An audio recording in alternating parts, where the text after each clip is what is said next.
So human population is probably the scariest topic we talk about all year. How many people can the globe actually hold and sustain? A lot of people will tell you that the globe can hold 50 billion people. What they don't tell you is that at 50 billion people, every single person is a farmer and every single person is a vegetarian because we cannot afford the energy loss as we eat higher on the trophic pyramid. Already starting to see this. I just read an article yesterday that said the price of protein is increasing, usually because protein we think of as meat, and it takes a lot of energy to raise a cow or a chicken or to catch fish. So we're going to see this in your lifetime. Meat is going to become more and more expensive, and pretty soon it's going to become a dish that only the very wealthy can afford. One of the reasons is because of our population size. Right now we have 7.2 billion people on the planet. A lot of people think that the carrying capacity of our planet is 4 billion. They get that number because there's 2.5 billion people starving. 2.5 billion people that live on less than $3, 3 American dollars a day. A lot of people say our carrying capacity is closer to 9. A lot of people say our carrying capacity is 14. So when we think about human population, it's incredibly scary. And we use 4 things to kind of predict population size: age structure, survivalship, fertility rates, and migration. So using those things, we've come up with a demographic transition curve, and this is in your notes. This is one of the notes that you have to copy down, so make sure that you have the copy in front of you. Again, I've used dotted lines to divide it into 4 sections. And the first curve should look pretty similar.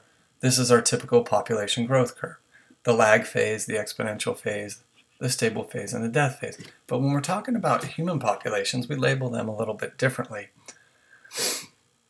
because we're trying to say, where are they in their development? Are they pre-industrial? Are they hunters and gatherers?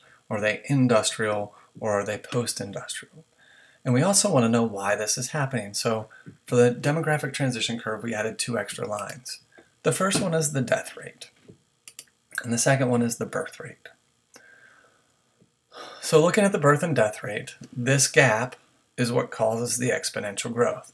Lots of births, very little deaths, the population skyrockets. When they come back together and they meet on the same line, our population levels out. And then when birth rates decline, we start to see our population decline. Now, if we took our populations and we divided them out and we graph them, our pre-industrial stage kind of gives us this narrow base pyramid, which gives us slow growth. Lots of births, lots of deaths. The population is growing very, very slowly. This transition phase, we get a wide base pyramid. Lots of births, very little deaths. This is rapid growth. And the longer the transition takes, the higher the population is going to be. When we get this stable period, it's not steady growth. Don't say steady growth. It is no growth. The birth rate and the death rate are pretty much equal. The population is stable. If it was steady growth, the line would continue to increase, but it's not steady growth. It is no growth. And when we graph this out, we tend to see the same number of babies as we do teenagers, as we do adults, as we do old people. And then our last, holy moly, our last stage is the post-industrial stage. And this is where the population size is actually shrinking. Individuals put so much emphasis on their education, their jobs, and their things that they have less children. And we see this in places like France and Japan. Japan, it's really bad. They have some schools where they have 1 student per grade because the women are valued just as highly as the men in society. Women are getting jobs that are paying well. Women are staying in those careers longer, and they're pushing off childbirth until their later years. The scariest thing is this: the transition phase. Lots of countries, Africa, South America, are making this transition. Birth rates are incredibly high. Birth rates stay high because they don't have access to birth control. They do not value women in their society. Women have very low education. They stay home, they cook, they make babies. Also for religious reasons. In places like India and China, the male child has to send the parents to heaven.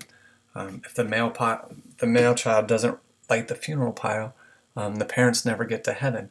So these religious beliefs, people want to have lots of kids. They want to make sure that they have a boy child that's going to survive.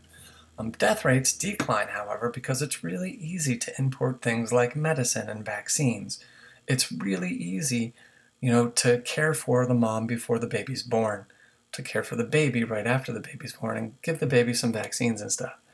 So death rate declines very quickly, but birth rate stays very, very high until we can change those cultural beliefs.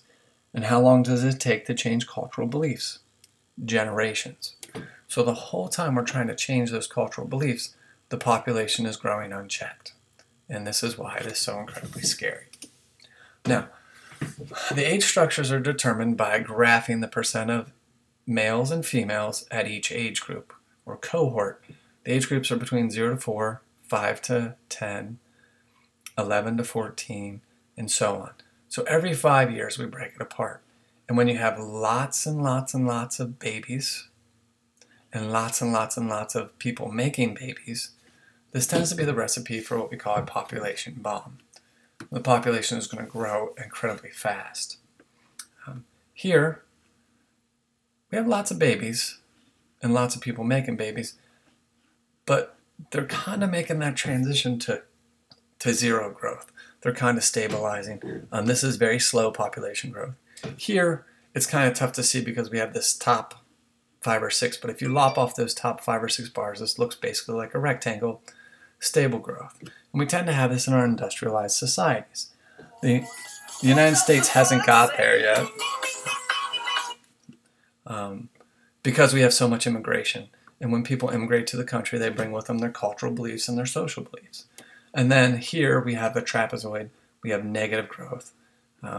Germany, Bulgaria, Sweden, Japan, France, where countries are growing very, very slowly, or shrinking in population size.